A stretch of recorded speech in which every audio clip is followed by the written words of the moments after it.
Welcome to Hotline TV, everybody. I'm John Mercurio. And I'm Amy Walter. Well, even when new polls show Hillary Clinton running stronger versus McCain than Obama in some key states, she still can't seem to catch a break. Ugh. All right, Bill's red-faced denunciation of Bill Richardson isn't helping. All right, so John, first question for you.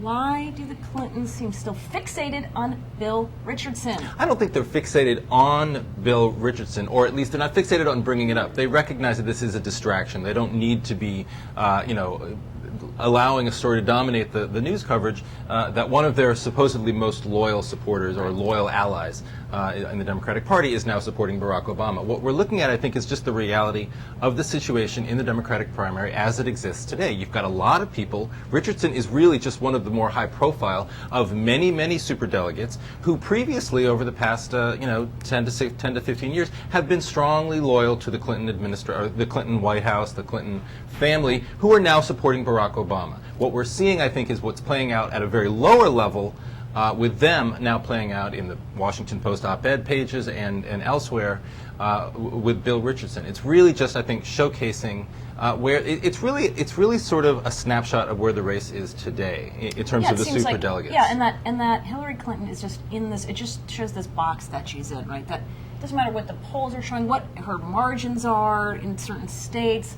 The reality is the fixation on the delegate count and the popular vote count, the sort of the mathematical impossibility of catching up with Barack Obama, and the superdelegates seem to the cake already seems to be baked, so to speak. And so this just continues to get him off message. But you're right. Now, there are certain things. She's had a couple sort of good polls that have come out over the past few days. There should be ways for the Clinton campaign to sort of pivot off of this. But if you have stories coming out about conversations that Hillary had with Bill Richardson or with the temper tantrum.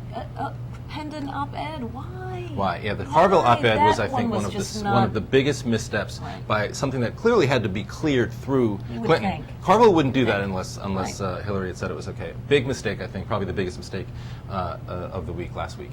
All right, but would a big win in Pennsylvania turn the negative coverage the Clintons received around? Could we see yet another? And well, go ahead, answer the question. Because this is like Groundhog Day, right? So, and then you will, because you don't really care. Because I don't really care what my. So I'll just make something up, and then you'll just toss it down. All right.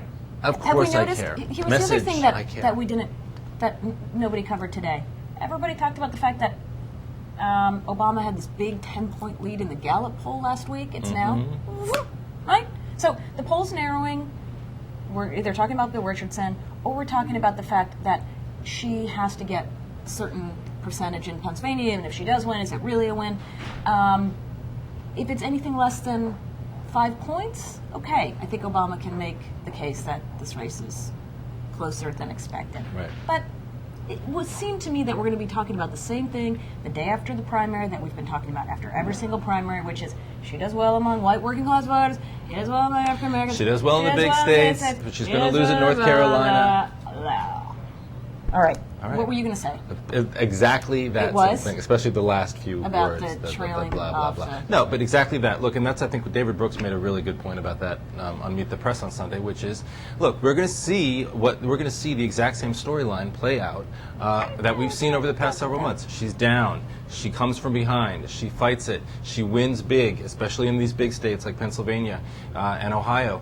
And then she loses. We'll see the potential for her to stumble in a state like Indiana or North Carolina or Kentucky or Montana, where obviously Obama's getting a lot of support these days. That sort of cycle repeating itself, unless she's able to break out of it, spells an Obama victory among the superdelegates, which is really all we need to be talking about right now. But that's going to do it for today's show. Yeah, and tomorrow is only a day away. That's so Annie true. told us all about that, didn't she? All right, and we'll be back here, Hotline TV.